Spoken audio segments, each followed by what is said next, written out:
Now we'll see why regular languages are closed under union, after that complement. So let me begin with union operation. Let me take L1 regular language, L2 regular language. So we know that L1 has a regular expression, let's call it as E1.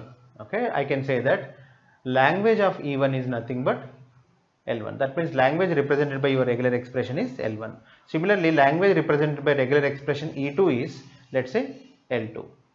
What is our target? We have to prove that L1 union L2 is always regular, right? Now, if E1 has a regular expression, L1 has a regular expression E1, L2 has a regular expression E2. Now, our target is we have to show the regular expression for L1 union L2. Okay, that is my target. So, what I do is I simply write regular expression E1 plus regular expression plus E2. We'll observe what is it. What is the language represented by E1 plus E2? According to the fundamental definition of regular expressions, language of E1 plus E2 is nothing but language of E1 union language of E2. So that is the definition. So language of E1, we know that it is L1, language of E2 is L2, then we got finally L1 union L2. That means language represented by E1 plus E2 regular expression is language of L1 union L2. That means what? We got a regular expression for finally L1 union L2.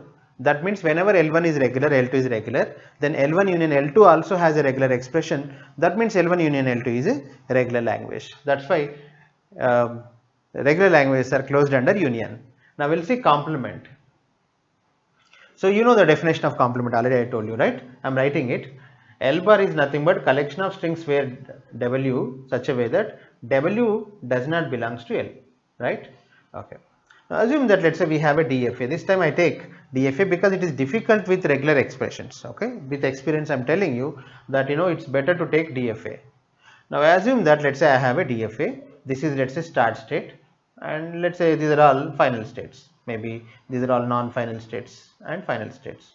So just for visualization. Now whenever you have such DFA for L, then only we say that it's a regular language. Now you construct a new machine. I don't know whether it is DFA or not, but what you do is in this machine, exactly copy this DFA L. Okay, so this one, this one, this one, and all. So only change finalness and non-finalness. Whenever here any state is final, then you make it here non-final. Whenever some state is non-final here, you make it final. Okay.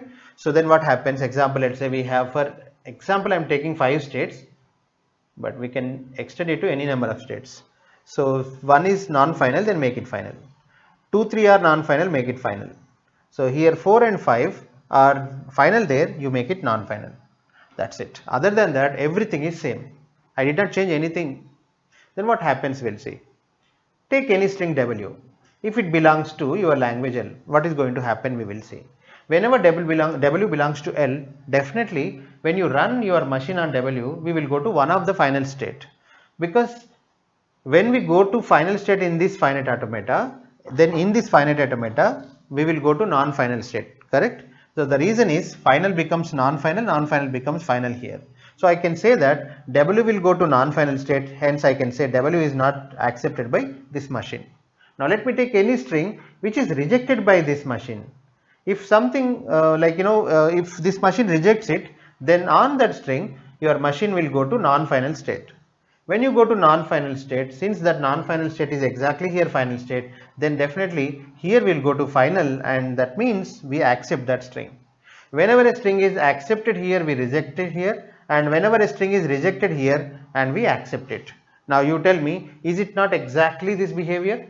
Yes, that means definitely we are representing here, this DFA is representing L bar.